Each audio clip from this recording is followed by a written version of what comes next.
What up, guys? It is Matt with Sith Bricks coming to you on this fine Saturday morning. First of all, don't forget I'm going live today at 1 o'clock for another build on the Eclipse, which is sitting right here next to me. Yes, I'm sitting on my kitchen countertop because I'm about to do the review for Bag 21. Bag 21 should have been pretty straightforward and easy, and it turned out to be like a 2-hour pain in the you-know-what. So I'm going to go over that now, but don't forget, live today at 1 o'clock Eastern, and then I'll be building Bag 22 today, and then here's the review for Bag 21. You definitely need to watch this because Bag 21 was a pain in the butt. Alright guys, like I said, I'm actually, no kidding, sitting on my countertop because this is probably the only and best way I can show you how Bag 22 goes. So Bag 22 encompassed just this top part of the destroyer right here. You had some Technic to put together and this piece right here. But overall, it looked like a really simple build, and it actually was, until I had to put it together. Oh, and also Bag 22 added 2 more engines to the thing. So now you have your full engine complement for a side.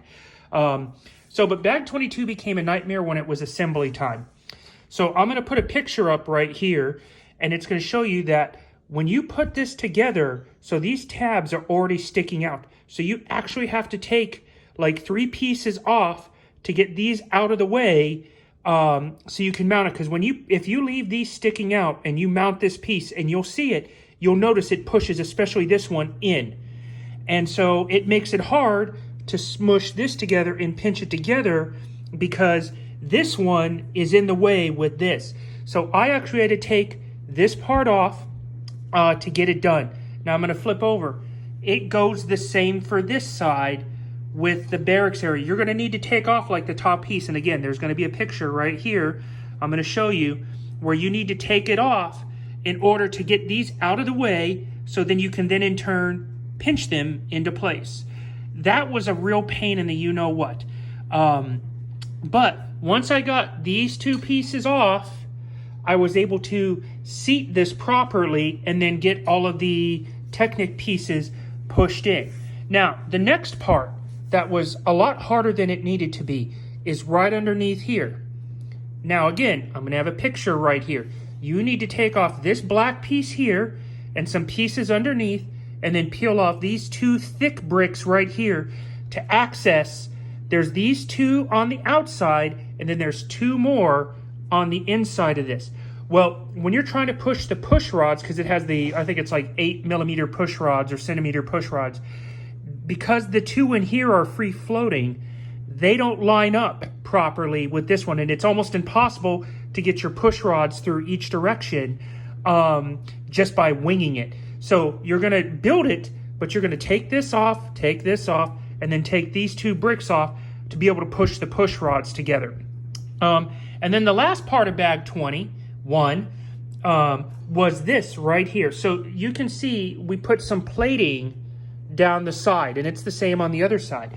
But when you get to this piece right here, so you notice this piece sits flush against this right here. So what I had to do, initially, if you try to build this piece as one, it's not going to sit together. You won't be able to get it in there because of this. So I took the thick brick and attached it to the Technic parts right there. All right. And then I put this piece on first, and then I slid this piece in, and you're going to have to push it away a little bit, kind of like what my finger's doing, in order to get this to seat into place. And then you just kind of, oops, sorry, bad camera angle. Then you're just going to push these 2 together. And that goes for the same for the other side right here again. Take it, put the thick brick on first, put this piece on first, then push it apart a little bit and slide this piece in. And then you can go ahead and put the rest of the stuff down the side here. Now, one last thing that I ended up doing personally to mine is this weapons rack was put on a tilt. And I didn't like that at all, because every time I touched this thing, it would fall off because of the tilt. So I just took the tilting mechanisms off, and I seated this piece firmly onto the bottom of the destroyer, which makes me a little happier because it's not as loose. And to be honest, if you guys can see it, it sits more flush with that top part, so I don't think it's going to be in the way when you start putting the other stuff on top. So that's something that I'm really, really happy with. But yeah, that's it, guys. Bag 21 was another one of those bag nightmares. Oh, I'm sorry. One last thing, because I always forget this when I'm talking. you should do bag 21 when you put the back half together. I think it's bag 14 or 15. But when you build this bag, I would highly recommend getting bag 21 and putting bag 21 so you have this all put together, and it'll make it a lot easier when it comes to putting all this on. Definitely my recommendation, because bag 21 really doesn't get in the way of doing anything else. So that's something you can 100% do, and I just knocked my Emperor off by tapping it. So there you go. Come on, sit, Lord Sidious. Okay, he's being funky. So, but at any rate, yeah, bag 21, lots of fun. So don't forget, guys, I'm going live again today at 1 o'clock Eastern to build bag 22. As always, thanks for watching. Make sure you like, subscribe, share, comment, and I will catch you on the next one.